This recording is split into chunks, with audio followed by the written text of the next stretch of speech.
وَلَقَدْ يَسَّرْنَا الْقُرْآنَ لِلذِّكْرِ فَهَلْ مِن مُّدَّكِرٍ۔ الحمد للہ رب العالمین والصلاة والسلام علی اشرف الانبیاء والمرسلین، اما بعد فاعوذ باللہ من الشیطان الرجیم من ہمزہ ونفخہ ونفثہ۔ بسم اللہ الرحمن الرحیم۔ رب اشرح لی صدری ویسر لی امری واحلل عقدۃ من لسانی یفقہوا قولی۔ اللہم انفعنا بما علمتنا وعلمنا ما ينفعنا وزدنا علما۔ فبشر عباد الذين يستمعون القول فيتبعون أحسنه أولئك الذين هداهم الله وأولئك هم أولو الألباب۔ أعوذ بالله من الشيطان الرجيم، بسم الله الرحمن الرحيم۔ ومن أظلم ممن افترى على الله الكذب وهو يدعى إلى الإسلام والله لا يهدي القوم الظالمين۔ يريدون ليطفئوا نور الله بأفواههم والله متم نوره ولو كره الكافرون۔ هو الذي أرسل رسوله بالهدى ودين الحق ليظهره على الدين كله ولو كره المشركون۔ يا أيها الذين آمنوا هل أدلكم على تجارة تنجيكم من عذاب أليم؟ تؤمنون بالله ورسوله وتجاهدون في سبيل الله بأموالكم وأنفسكم، ذلكم خير لكم إن كنتم تعلمون۔ يغفر لكم ذنوبكم ويدخلكم جنات تجري من تحتها الأنهار ومساكن طيبة في جنات عدن، ذلك الفوز العظيم۔ وأخرى تحبونها، نصر من الله وفتح قريب، وبشر المؤمنين۔ اعوذ باللہ من الشیطان الرجیم، بسم اللہ الرحمن الرحیم۔ ومن اظلم ممن افترى على الله الكذب وهو يدعى الى الاسلام واللہ لا يهدي القوم الظالمین۔ اور کون زیادہ ظالم ہے اس سے جو باندھے اللہ پر جھوٹ، وَهُوَ يُدْعَى إِلَى الْإِسْلَام، حالانکہ اسے بلایا جاتا ہے اسلام کی طرف۔ پچھلی آیات کریمہ میں اللہ تعالیٰ نے فرمایا ہے کہ اللہ کو کیا چیز پسند ہے اور اللہ کس بات سے راضی ہوتے ہیں۔ ان اللہ يحب الذین یقاتلون فی سبیلہ صفا کأنہم بنیان مرصوص۔ اس صورت کے شروع میں ہم نے پڑھا کہ اللہ ان لوگوں سے محبت کرتے ہیں جو اللہ کے راستے میں قتال کرتے ہیں صفوں میں، گویا کہ وہ سیسا پلائی دیوار ہیں۔ تو اللہ تعالیٰ ان لوگوں کو پسند کرتے ہیں، ان لوگوں سے محبت کرتے ہیں جو منہ سے جو دعویٰ کرتے ہیں وہ اسے پورا کرتے ہیں، جنہوں نے منہ سے اللہ پر اور اللہ کے رسول پر ایمان کا دعویٰ کیا ہے، پھر وہ اللہ اور اللہ کے رسول کی بات بھی مانیں، اللہ اور اللہ کے رسول کے احکام پر عمل بھی کریں، جن میں سے افضل ترین عمل جو ہے وہ قتال ہے اور دیگر اعمال بھی ہیں۔ پھر اللہ تعالیٰ نے اس کے بعد سیدنا موسیٰ علیہ السلام کا ذکر فرمایا، سیدنا عیسیٰ علیہ السلام کا ذکر فرمایا اور بتایا کہ کس طرح یہودیوں نے، عیسائیوں نے اپنے نبیوں کی نافرمانی کی، اور کس طرح ان نبیوں کو، ان جلیل القدر رسولوں کو مشکلات کا، آزمائشوں کا سامنا کرنا پڑا۔ نبی کریم صلی اللہ علیہ وسلم کو بھی آزمائشوں کا سامنا کرنا پڑا۔ بہت سارے لوگوں نے، جس طرح یہودیوں نے، عیسائیوں نے حضرت موسیٰ، حضرت عیسیٰ کو اذیت دی، ان کی بات نہ مانی۔ اسی طرح نبی کریم صلی اللہ علیہ وسلم کی دعوت کو بھی بہت سارے لوگوں نے نہیں مانا، تو اللہ نے حضرت موسیٰ حضرت عیسیٰ کا ذکر فرمایا، ان کو بھی آزمائشیں آئیں، ان کو بھی جھٹلایا گیا۔ پھر اللہ تعالیٰ یہاں فرما رہے ہیں وَمَنْ أَظْلَمُ مِمَّنِ افْتَرَى عَلَى اللَّهِ الْكَذِبَ، اور اس سے بڑا ظالم کون ہو سکتا ہے جو اللہ پہ جھوٹ باندھے۔ وَهُوَ يُدْعَى إِلَى الْإِسْلَامِ، اور وہ بلایا جاتا ہے اسلام کی طرف، اس کو اسلام کی دعوت دی جاتی ہے۔ اسلام جو اللہ کا سچا دین ہے، ان الدین عند اللہ الاسلام،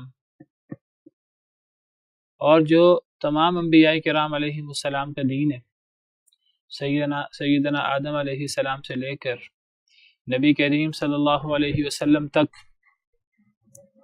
سب کا دین اسلامی ہے، اور اللہ کے ہاں اسلام کے علاوہ کوئی دین قبول ہی نہیں ہے۔ وَمَن يَبْتَغِ غَيْرَ الْإِسْلَامِ دِينًا فَلَن يُقْبَلَ مِنْهُ، جو اسلام کے علاوہ کوئی اور دین تلاش کرے اس سے قبول نہیں ہوگا، نہ پہلے کبھی قبول ہوا، نہ اس امت میں قبول ہوگا، قیامت تک قبول نہیں ہوگا، کیونکہ اللہ کے ہاں دین اگر ہے تو وہ اسلام ہی ہے، آج کے لیے بھی، قیامت تک کے لیے بھی، اور ہمیشہ اور پہلے بھی، شروع سے ہی ایسا چلا آ رہا ہے۔ اور اسلام نام ہے اللہ کے سامنے سر جھکانے کا۔ اللہ جو پیغام بھیجیں اپنے نبیوں پر، اپنے رسولوں پر، تو اللہ اور اللہ کے رسول کے احکامات کے سامنے سر جھکانا یہ اسلام ہے۔ سیدنا ابراہیم علیہ السلام کے بارے میں ہے اذ قال له ربه اسلم، جب ان کو ان کے رب نے کہا کہ مسلمان ہو جا، جھک جا، قال اسلمت لرب العالمین، تو انہوں نے فرمایا کہ میں رب العالمین کے سامنے جھک گیا۔ یہ اسلام ہے۔ اللہ فرماتے ہیں کہ اس سے بڑا ظالم کون ہو سکتا ہے جسے اس اسلام کی دعوت دی جائے جو سراسر اللہ کے سامنے سر جھکانے کا نام ہے، اللہ کے نبی صلی اللہ علیہ وسلم کے سامنے سر جھکانے کا نام ہے، اور تمام انبیاء کی دعوت بھی یہی تھی۔ پھر وہ اللہ کے سامنے سر جھکانے کی بجائے، اللہ اور اللہ کے رسولوں کی بات ماننے کی بجائے، اب تو نبی کریم صلی اللہ علیہ وسلم اللہ کے آخری رسول ہیں، سید الانبیاء والمرسلین ہیں، اور خاتم النبیین ہیں۔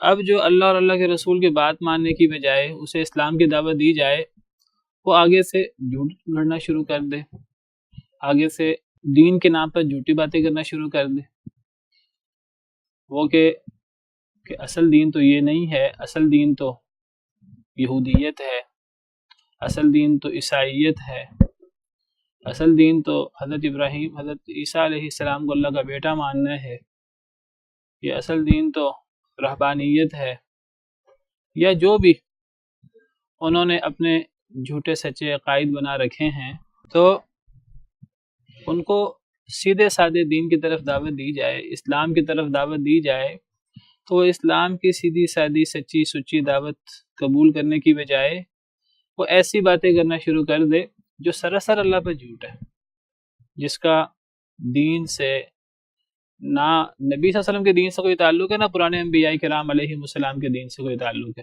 قریش مکہ خانہ کعبہ کا ننگا طواف کرتے تھے اور اس کو دین کا حصہ سمجھتے تھے، یہ کوئی دین نہیں ہے، اللہ پہ جھوٹ ہے سراسر۔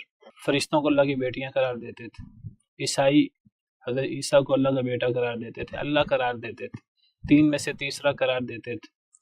یہودی نعوذ باللہ حضرت عیسیٰ کو ولد الزنا قرار دیتے تھے، حضرت مریم پر الزامات لگاتے تھے، حضرت عزیر کو اللہ کا بیٹا قرار دیتے تھے۔ تو اللہ کے دین کو چھوڑ کر اللہ پہ جھوٹ باندھنا، اکثر لوگ اس طرح تھے، باقی نیک لوگ بھی تھے۔ اس سے بڑا ظلم کیا ہو سکتا ہے کہ اللہ اور اللہ کے رسول کی بات ماننے کی بجائے انسان اللہ پہ جھوٹ باندھے، جو اس کے ہاں غلط صلت عقائد چلے آ رہے ہیں وہ اس کو دین بنا کر اللہ پہ جھوٹ باندھے۔ وَأَن تَقُولُوا عَلَى اللَّهِ مَا لَا تَعْلَمُونَ، تم اللہ پر وہ کہو جو تم جانتے نہیں ہو۔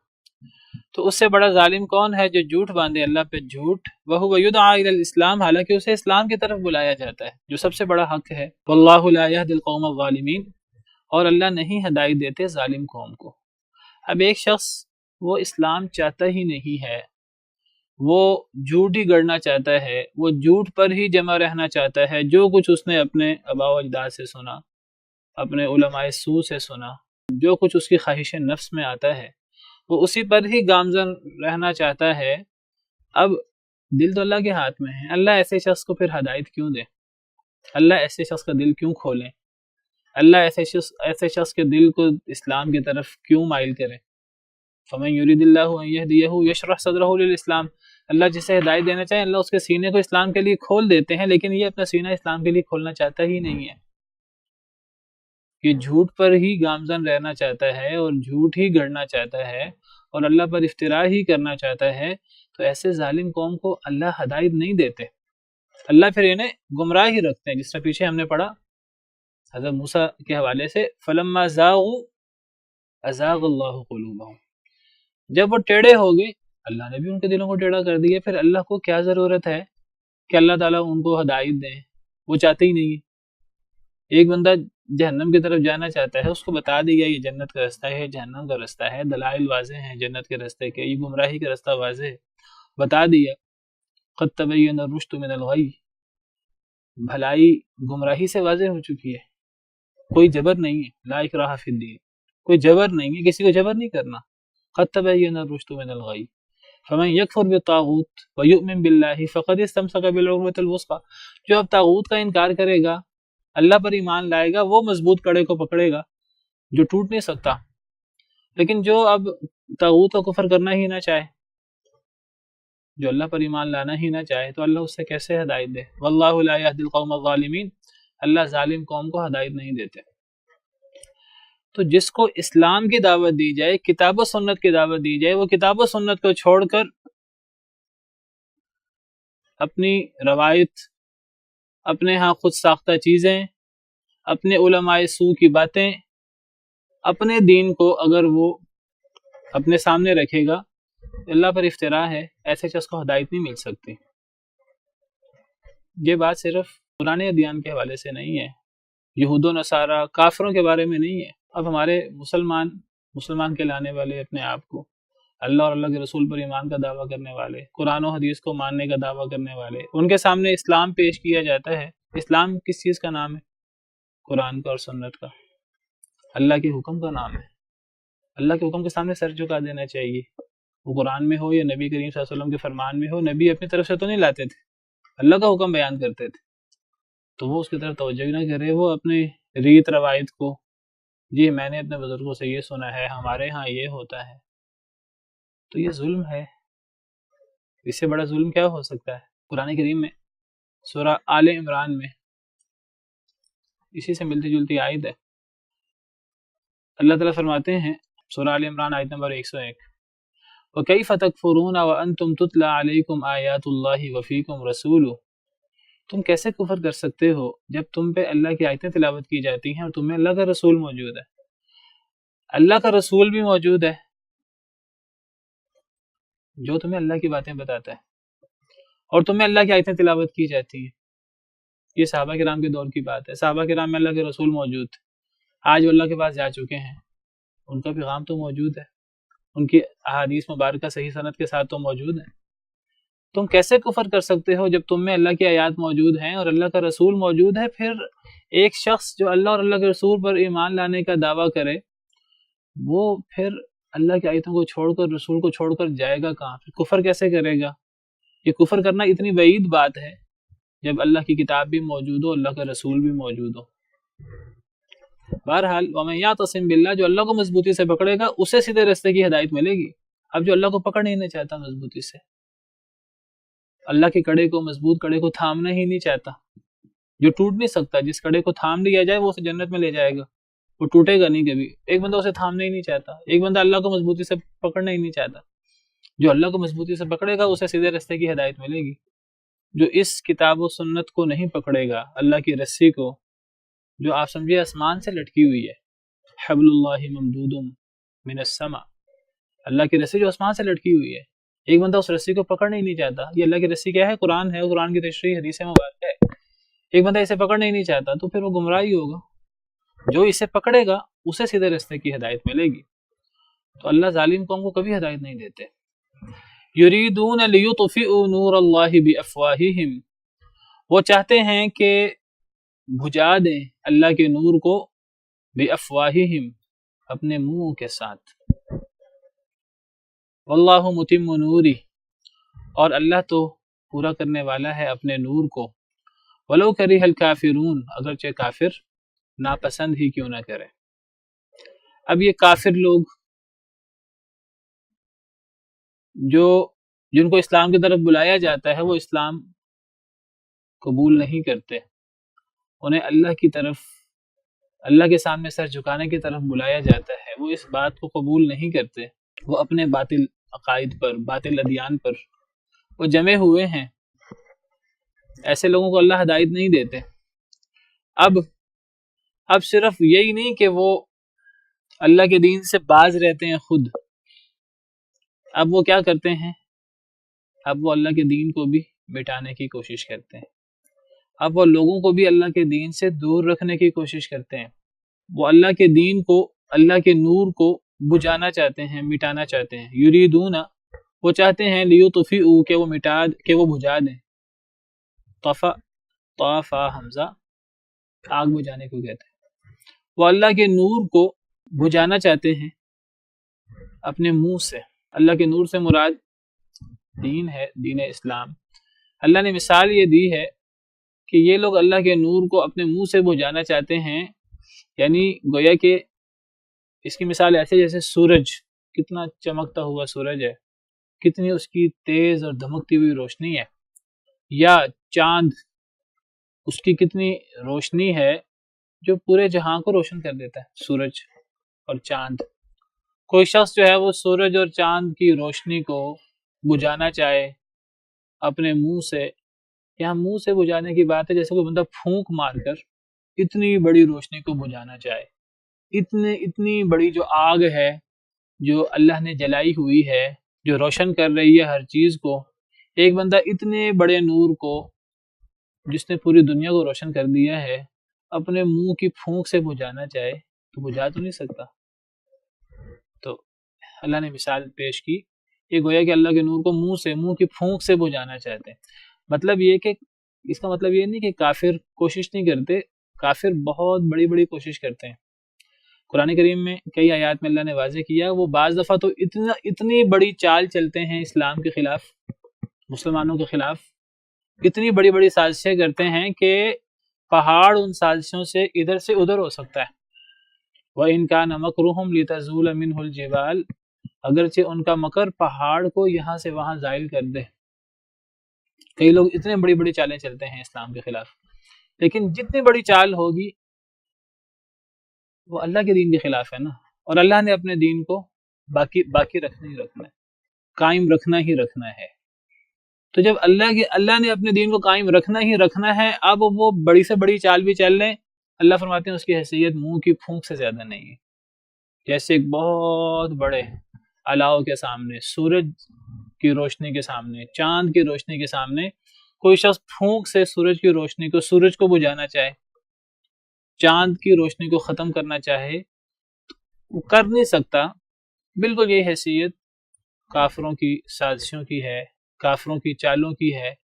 بڑی بڑی چالیں چل لیں، دنیا جہاں کا مال اس کے اندر، ان چالوں کے اندر وہ لگا لیں، کروڑوں اربوں خربوں ڈالر وہ صرف کر لیں، اللہ کے نور کو بجھا نہیں سکتے، اسے ختم نہیں کر سکتے۔ واللہ متم نورہ، اللہ نے اپنے نور کو پورا کرنا ہی کرنا ہے۔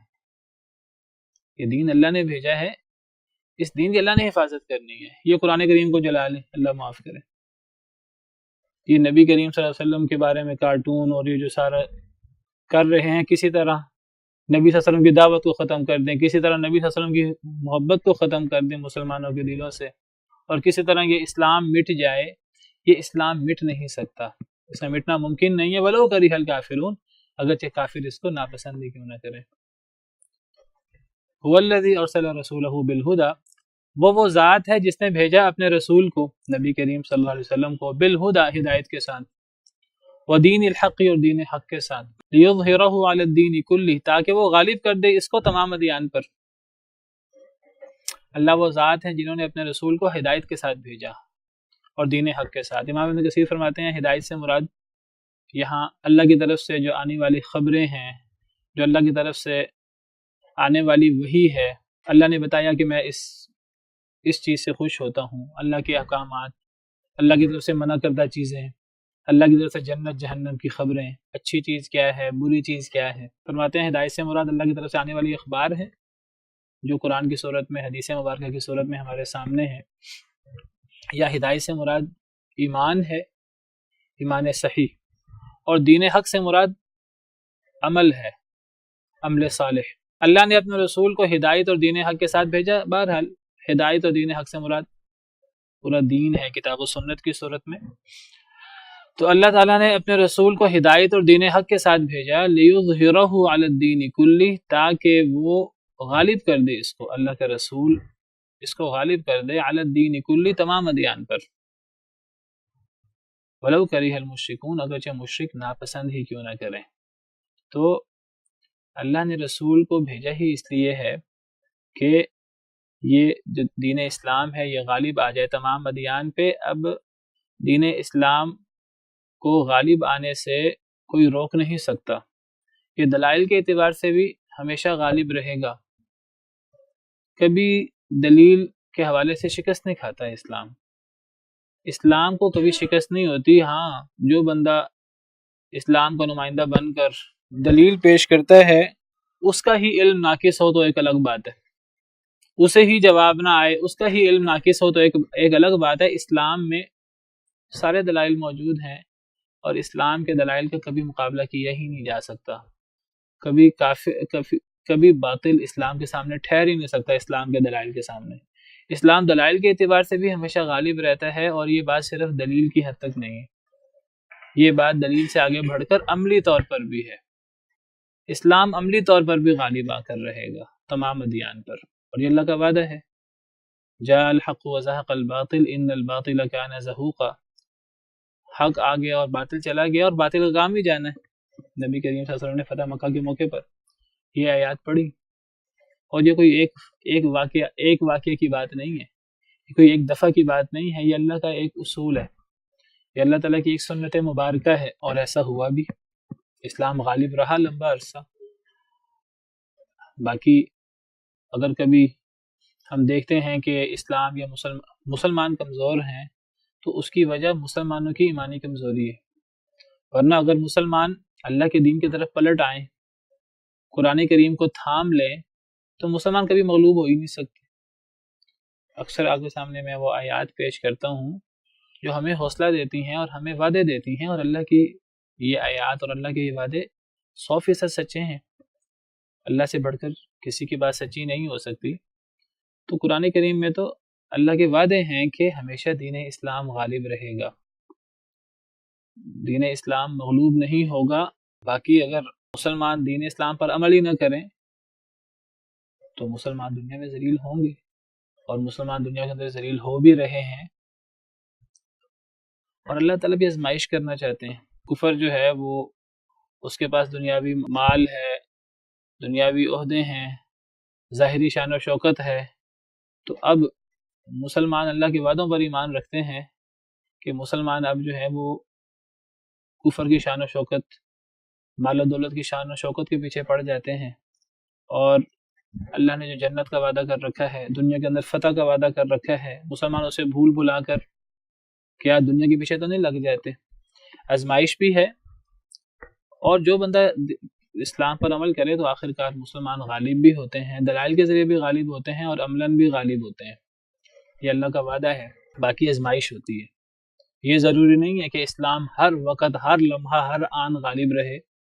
آزمائش کے لیے مسلمانوں پر آزمائش بھی آ جاتی ہے، جنگ بدر پہ اللہ نے غلبہ دیا، جنگ احد میں آزمائش آ گئی، اگرچہ آزمائش ہمارے اپنے عمل کی وجہ سے آتی ہے۔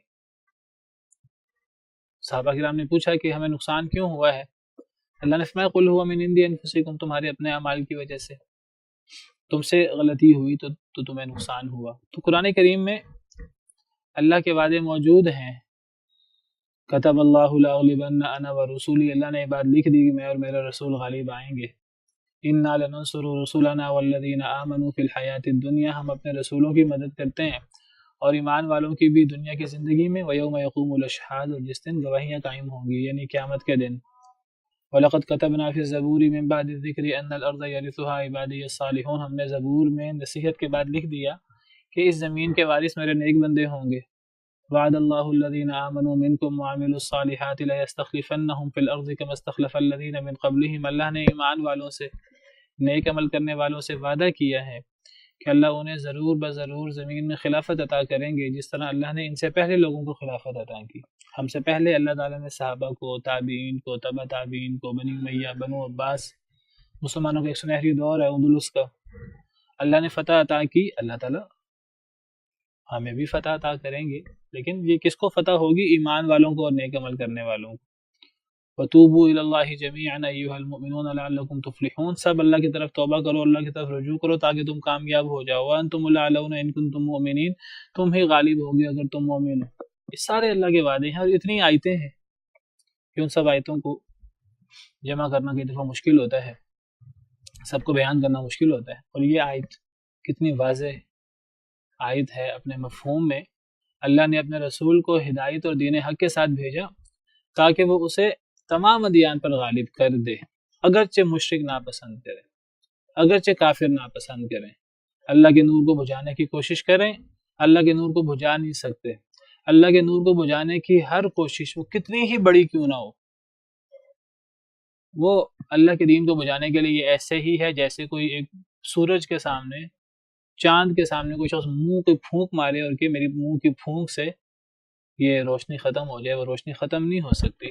اسی طرح دین اسلام کو اللہ نے غالب کرنا ہی کرنا ہے، اور اس نے غالب ہونا ہی ہونا ہے، اور یہ ختم نہیں ہو سکتا۔ کافر کو کافر کہتے ہی اس لیے ہیں، کافر کا لفظی مطلب ہے چھپانے والا، چھپانا۔ کفر کا لفظی مطلب ہے چھپانا۔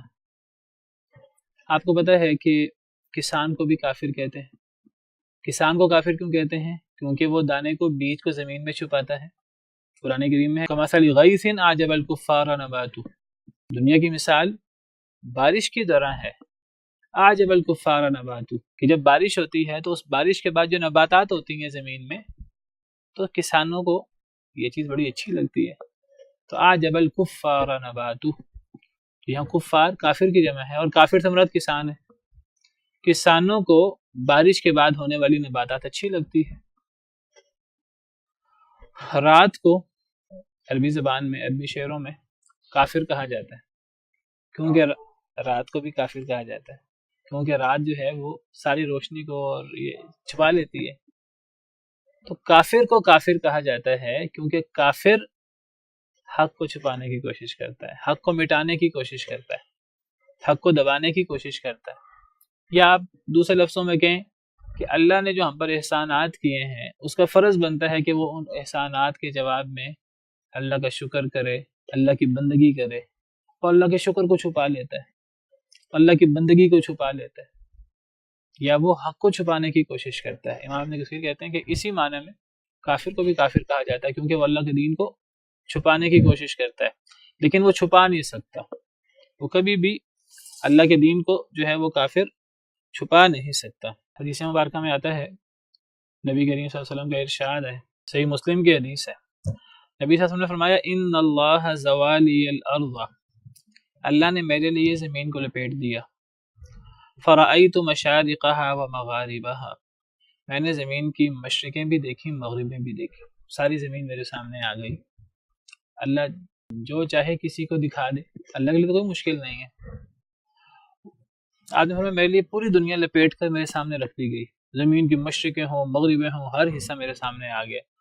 وَإِنَّ أُمَّتِي سَيَبْلُغُ مُلْكُهَا مَا زُوِيَ لِي مِنْهَا، فرمایا میری امت کی بادشاہت پہنچے گی اس ساری زمین پر جو میرے سامنے اللہ نے لپیٹ کے رکھ دی۔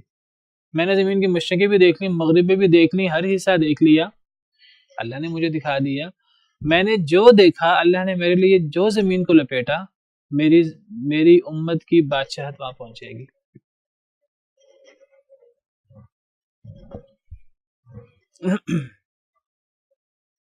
صحیح حدیث ہے، یعنی گویا کہ هو الذی ارسل رسولہ بالہدی ودین الحق لیظہرہ علی الدین کلہ، اللہ نے اپنے نبی کریم صلی اللہ علیہ وسلم کے دین کو غالب کرنا ہی کرنا ہے، اور یہ غالب ہوا ہے صحابہ کرام کے دور میں، تابعین کے دور میں، اور یہ دوبارہ بھی ہوگا، دوبارہ بھی ہوگا، اللہ کے وعدے ہیں۔ امام مہدی کے دور میں، سیدنا عیسیٰ علیہ السلام کے دور میں۔ اکثر آپ کو قرآن کریم کی آیات پیش کرتا ہوں، میں چاہتا ہوں اس کے بارے میں آپ کو کچھ احادیث بھی پیش کروں اذان کے بعد انشاءاللہ۔ تو نبی صلی اللہ علیہ وسلم نے فرمایا کہ لَيَبْلُغَنَّ هَذَا الْأَمْرُ مَبْلَغَ اللَّيْلِ وَالنَّهَارِ، کہ جہاں تک دن اور رات پہنچتے ہیں وہاں تک یہ دین پہنچے گا۔ جہاں تک دن اور رات پہنچتے ہیں یعنی جہاں بھی دن ہوتا ہے اور رات ہوتی ہے پوری دنیا، تو وہاں تک یہ پورا دین بھی پہنچے گا۔ یہ اللہ کا پیغام، اسلام، جہاں تک جو ہے وہ دن اور رات ہوتے ہیں، دن اور رات پہنچتے ہیں، وہاں تک یہ اللہ کا دین بھی پہنچے گا۔ وَلَا يَتْرُكُ اللَّهُ بَيْتَ مَدَرٍ وَلَا وَبَرٍ إِلَّا أَدْخَلَهُ هَذَا الدِّينَ، اللہ کوئی گھر نہیں چھوڑیں گے مگر اس گھر میں یہ دین، اللہ اس دین کو داخل کریں گے۔ کوئی ماننا چاہے تو مان لے، کوئی نہ ماننا چاہے تو نہ مانے، یہ دین پہنچے گا ضرور ہر گھر میں۔ اللہ تعالیٰ اسلام کو عزت دیں گے اور اللہ تعالیٰ کفر کو ذلیل کریں گے۔ تمیم داری جو اس حدیث کے راوی ہیں وہ بیان کرتے ہیں، کہتے ہیں قد عرفت ذلك فی اہل بیتی، میں نے یہ چیز اپنے گھر والوں میں بھی پہچان لی۔ لقد اصاب من اسلم منهم الخیر والشرف والعزہ، جو بندہ میرے گھر والوں میں سے مسلمان ہو گیا اس کو خیر بھی پہنچی، عزت بھی پہنچی، شرف بھی پہنچا۔ وَلَقَدْ أَصَابَ مَنْ كَانَ كَافِرًا الذُّلَّ وَالصَّغَارَ وَالْجِزْيَةَ، جو مسلمان نہ ہوا تو اسے ذلت پہنچی، حقارت پہنچی، جزیہ پہنچا، اس کو جزیہ دینا پڑا، اسے حقیر ہونا پڑا۔ تو بہرحال اللہ نے اس دین اسلام کو غالب کرنا ہے، یہ اللہ کا دین ہے، اللہ نے اس کو تمام ادیان پر غالب کرنا ہے۔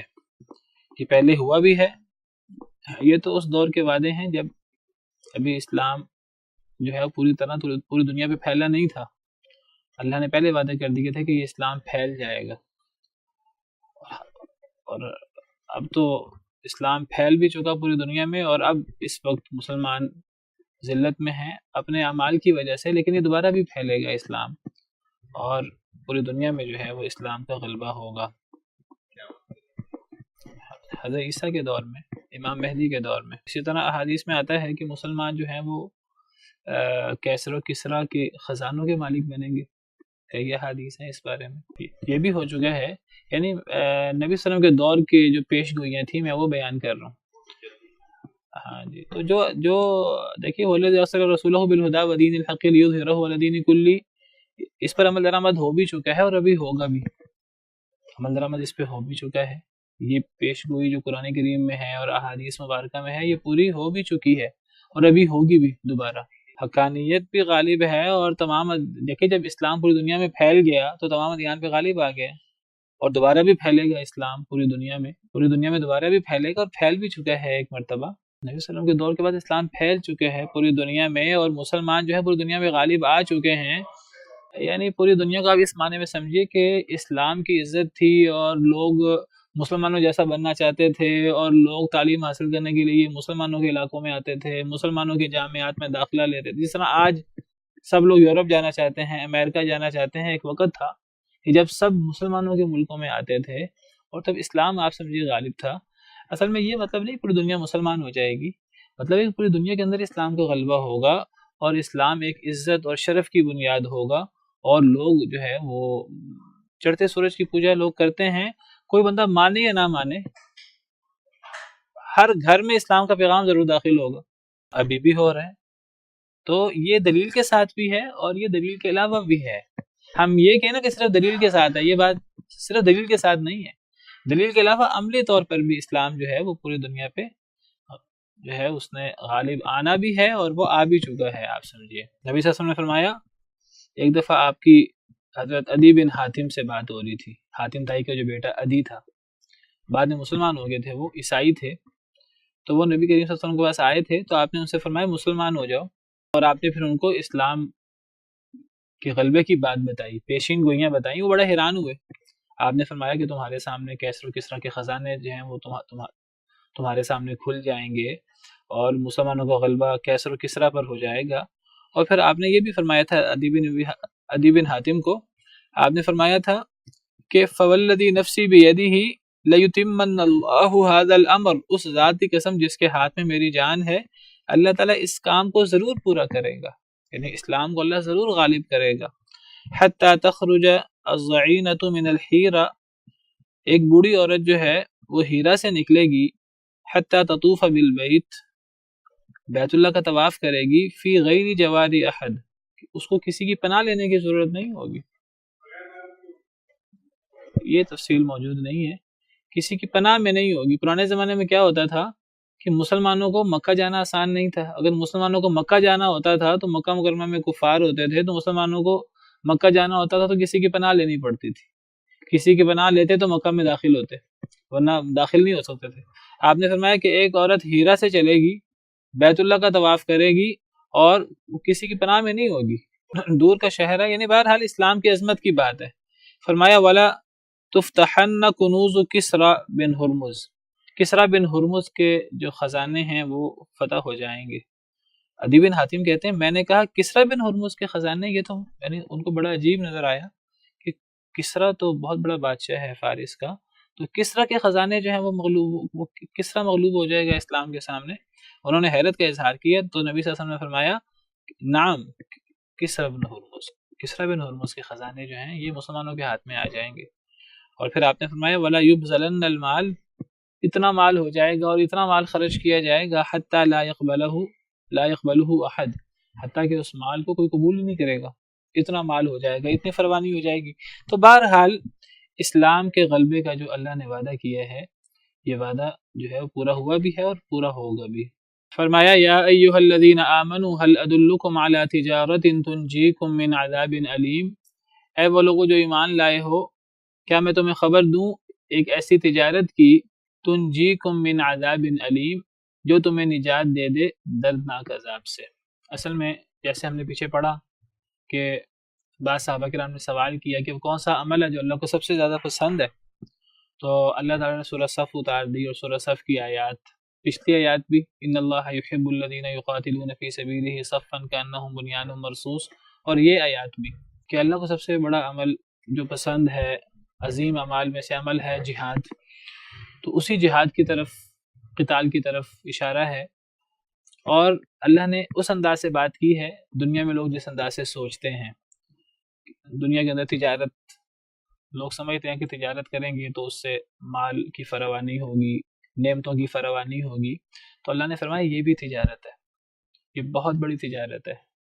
کیا میں تمہیں ایک ایسی تجارت کی خبر نہ دوں، لفظ تجارت استعمال کیا ہے، یہ تم اصل میں تجارت کر رہے ہو اللہ کے ساتھ، ایک انسان دنیا میں ایک دوسرے سے تجارت کرتا ہے، نفع کماتا ہے، یہ تم اللہ کے ساتھ تجارت کر رہے ہو، یہ تم خرید و فروخت کر رہے ہو، جس طرح تم دنیا کے اندر خرید و فروخت کرتے ہو، ایک اللہ سے خرید و فروخت ہوتی ہے۔ انسان کہتا ہے جی میرا مال، میری جان، میری ہر چیز اللہ کی ہے، اللہ مجھے اس کے بدلے جنت دے دے، مجھے اللہ سے جنت چاہیے، مجھے اللہ سے اللہ کی نعمتیں چاہیے، مجھے اللہ سے اللہ کی رضامندی چاہیے۔ جی کیا میں تمہیں خبر دوں، دلہ یدل دلیل، خبر دینا، کیا میں تمہیں خبر دوں ایک ایسی تجارت کی جو تمہیں بچا لے دردناک عذاب سے، یہ ایک ایسی تجارت ہے وہ تمہیں اللہ کے عذاب سے بھی بچائے گی اور تمہیں اللہ کی جنتوں کا وارث بھی کرے گی۔ بتانا کسی کو خبر دینا، کیا میں تمہیں خبر دوں ایک ایسی تجارت کی جو تمہیں دردناک عذاب سے بچا لے، تو یہ تجارت ہے، یہ خرید و فروخت ہے، جس طرح اللہ نے فرمایا ان اللہ اشتری من المؤمنین انفسهم واموالهم بان لهم الجنہ، اللہ نے مومنوں سے ان کی مال اور ان کی جانیں خرید لی ہیں اس بدلے کہ ان کے لیے جنت ہے، اللہ کی رضا ہے، اللہ ان سے راضی دنیا میں اور آخرت میں۔ اللہ نے مومنوں سے ان کی جان، ان کے مال خرید لیے ہیں اس لیے کہ ان کے لیے جنت ہے۔ یقاتلون فی سبیل اللہ، اللہ کے راستے میں قتال کریں گے، فیقتلون ویقتلون، قتل بھی کریں گے، قتل بھی ہوں گے۔ وعدن علیہ حقا فی التوراۃ والانجیل والقرآن، یہ اللہ کا سچا وعدہ ہے تورات میں بھی، انجیل میں بھی اور قرآن میں بھی۔ ومن اوفی بعہدہ من اللہ، اور اللہ سے کون سچا ہے، کون اللہ سے بڑھ کر اپنے وعدوں کو پورا کرنے والا ہے۔ فاستبشروا ببیعکم الذی بایعتم بہ، تم نے جو اللہ سے بیعت کی ہے، اللہ سے یہ خرید و فروخت کی ہے، اس پہ خوش ہو جاؤ۔ یہ وہی تجارت کی بات ہو رہی ہے۔ کیا میں تمہیں اس تجارت کی خبر نہ دوں جو تمہیں دردناک عذاب سے بچائے؟ تمہیں صرف فوائد نہیں ہوں گے دنیا اور آخرت کے، تم عذاب سے بھی بچو گے، مشکلات سے بھی بچو گے، اللہ کی ناراضگی سے بھی بچو گے۔ وہ کیا ہے؟ تؤمنون باللہ ورسولہ وتجاہدون فی سبیل اللہ باموالکم وانفسکم۔ وہ تجارت کیا ہے؟ تم اللہ پر ایمان لاؤ اور اللہ کے رسول پر ایمان لاؤ، اللہ اور اللہ کے رسول کی ہر بات مانو، اللہ اور اللہ کے رسول پر ایمان لاؤ، وتجاہدون فی سبیل اللہ باموالکم وانفسکم، اور تم جہاد کرو اللہ کے راستے میں اپنے مالوں کے ساتھ بھی، اپنے جانوں کے ساتھ بھی، کیونکہ جہاد کے لیے جو ہے وہ ایمان شرط ہے۔ تو پہلے ایمان کا ذکر کیا، ایمان کے بغیر، اخلاص کے بغیر جہاد کی بھی کوئی حیثیت نہیں ہے، اپنی جان قربان کرنے کی بھی کوئی حیثیت نہیں۔ اگر ایک بندہ اللہ کو راضی کیے بغیر، اللہ کو راضی کرنے کے ارادے کے بغیر اپنی جان بھی دے دے تو یہ بھی باعث وبال ہوگا، یہ بھی بیکار ہوگا۔ جس طرح حدیث مبارکہ میں آتا ہے کہ نبی صلی اللہ علیہ وسلم نے فرمایا 3 لوگوں سے جہنم کو بھڑکایا جائے گا، سب سے پہلے جہنم میں 3 لوگ جائیں گے، ولیعاذ باللہ۔ ان 3 لوگوں میں ایک قرآن کا قاری ہوگا، قرآن کا ماہر ہوگا، ایک سخی ہوگا جس نے بڑا خرچ کیا ہوگا، اور ایک اپنی جان قربان کرنے والا ہوگا، لیکن ان سب نے اخلاص کے ساتھ یہ کام نہیں کیا ہوگا، اللہ کے لیے کام نہیں کیا ہوگا۔ اس لیے جب اللہ نے تجارت کی بات کی ہے تو تجارت اللہ نے جہاد کی بات کرنی تھی، لیکن جہاد سے پہلے ایمان کا ذکر ہے۔ اللہ کے لیے انسان یہ کام کرے، اللہ پر ایمان لائے، اللہ کے رسول پر ایمان لائے، اور اللہ کے رسول کے احکامات کے مطابق جہاد کرے۔ اب ایک بندہ کہ جی میں اپنی جان قربان کر دیتا ہوں، کوئی اصول و ضوابط نہیں ہے، انسان جا کر جو ہے نا وہ خود کچھ حملہ کر دے، جا کر جو ہے بغیر کسی اصول و ضوابط کے جو ہے لوگوں کو قتل کرنا شروع کر دے، وہ چاہے کافر ہی کیوں نہ ہو۔ ہر ایک چیز کا کوئی نہ کوئی طریقہ کار ہے، اللہ کے بتائے ہوئے طریقہ کار، اللہ کو راضی کرنے کے لیے اللہ کے نبی کے بتائے ہوئے طریقہ کار کے مطابق، جس کو اخلاص، ہر عمل کی قبولیت کی 2 شرطیں، اس کے پیچھے اخلاص ہو، اللہ کے لیے ہو، اور نبی کی اتباع میں ہو، یعنی اللہ اور اللہ کے رسول کے بتائے ہوئے طریقہ کار کے مطابق، ورنہ عمل قبول ہی نہیں ہوتا۔ تو اللہ پر، اللہ کے رسول پر ایمان لاؤ اور اللہ کے راستے میں جہاد کرو اپنے مالوں اور اپنے جانوں کے ساتھ۔ ذالکم خیر لکم ان کنتم تعلمون، یہ بہتر ہے تمہارے لیے اگر تم جانو، یہ زیادہ بہتر ہے دنیا کی تجارتوں سے۔ دنیا کی تجارتوں کی اس کے سامنے کوئی حیثیت نہیں ہے، لیکن یہ بہتر ہے کب؟ جب تم جانو۔ حقیقت میں بہتر ہے، تمہیں پتہ نہیں ہے، اگر تمہیں پتہ لگ جائے تو یہ بہتر ہے تمہارے لیے۔ کیا فائدہ ہوگا اس تجارت کا؟ یغفر لکم ذنوبکم، اللہ معاف کر دیں گے تمہارے لیے تمہارے گناہ، اللہ تمہارے گناہ بھی معاف کریں گے، تمہاری کمیاں کوتاہیاں بھی معاف کریں گے۔ وَيُدْخِلْكُمْ جَنَّاتٍ تَجْرِي مِن تَحْتِهَا الْأَنْهَارُ، اللہ داخل کریں گے تمہیں ان باغات میں جن کے نیچے سے نہریں بہتی ہیں۔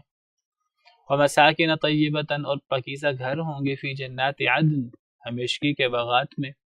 ذَلِكَ الْفَوْزُ الْعَظِيمُ، یہ بہت بڑی کامیابی ہے، یعنی اللہ تمہیں تمہارا جو اصل تمہاری خواہش ہے، جو اصل چیز ہے جنت، آخرت کی کامیابی، اللہ تمہیں وہ بھی دیں گے، اور اللہ تمہاری کمیاں کوتاہیاں بھی دور کر دیں گے۔ ہر انسان سے کمیاں کوتاہیاں ہو جاتی ہیں، اللہ تمہاری کمیاں کوتاہیاں بھی دور کریں گے، اللہ تمہیں باغات میں داخل کریں گے، ہمیشگی کے باغات میں، پاکیزہ گھروں میں تمہیں داخل کریں گے، اور یہ ہے اصل میں جو کامیابی ہے۔ اور صرف یہی نہیں، یہ تو آخرت کی بات ہے، اللہ صرف آخرت کا وعدہ نہیں کرتے، آخرت اگر اچھی ہے دنیا بھی اچھی ہوتی ہے انسان کی۔ وَأُخْرَى تُحِبُّونَهَا، اور دوسری چیز بھی اللہ تمہیں دیں گے جس کو تم بڑا پسند کرتے ہو، وہ کیا ہے؟ نصر من اللہ وفتح قریب، اللہ کی مدد ملے گی دنیا کے اندر، قریبی فتح حاصل ہوگی۔ صرف آخرت کی بات نہیں ہے، صرف آخرت بہتر نہیں ہوگی، دنیا میں فتح بھی حاصل ہوگی، دنیا کے اندر غلبہ بھی حاصل ہوگا۔ مسلمان کمزور ہیں، وہ کمزوری بھی کم ہوگی، مسلمان مغلوب ہیں، مسلمان بھی غالب آ جائیں گے۔ وبشر المؤمنین، اور مومن لوگوں کو بشارت دے دے۔ تو بہرحال جہاد اور قتال کی فضیلت، اللہ اور اللہ کے رسول کی بات ماننے کی فضیلت، تو اس تجارت سے مراد اللہ اور اللہ کے رسول کی بات ماننا اور اللہ کے راستے میں جان و مال سے جہاد کرنا۔ ایک اور آیت کریمہ میں اللہ تعالیٰ فرماتے ہیں ان الذین یتلون کتاب اللہ واقاموا الصلاۃ وانفقوا مما رزقناہم سرا وعلانیۃ یرجون تجارۃ لن تبور، جو لوگ اللہ کی کتاب کی تلاوت کرتے ہیں، نماز قائم کرتے ہیں، جو ہم نے ان کو رزق دیا وہ اس کو پوشیدہ اور علانیہ خرچ کرتے ہیں، وہ ایک ایسی تجارت کی امید کرتے ہیں جو کبھی خسارے میں نہ ہوگی۔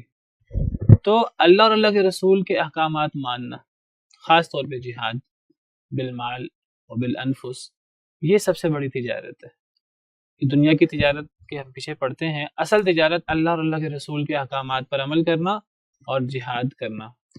جہاد کو چھوڑنے سے اور اللہ کے رسول کے احکامات کو چھوڑنے سے انسان دنیا کے اندر بھی ذلیل ہوتا ہے اور انسان آخرت میں بھی ذلیل ہوتا ہے ولیعذ باللہ. اور اگر ایک انسان اللہ اور اللہ کے رسول کے احکامات پر عمل کرے، جہاد کرے، تو انسان کو اخروی کامیابیاں بھی حاصل ہوتی ہیں، انسان کے گناہ بھی معاف ہوتے ہیں، اور انسان کو دنیا کی فتح، دنیا کی فتوحات بھی حاصل ہوتی ہیں، دنیا کے اندر بھی غلبہ حاصل ہوتا ہے. سبحان ربک رب العزت عما یصفون وسلام علی المرسلین والحمد للہ رب العالمین. في رحمه تحلو الحياة شوقا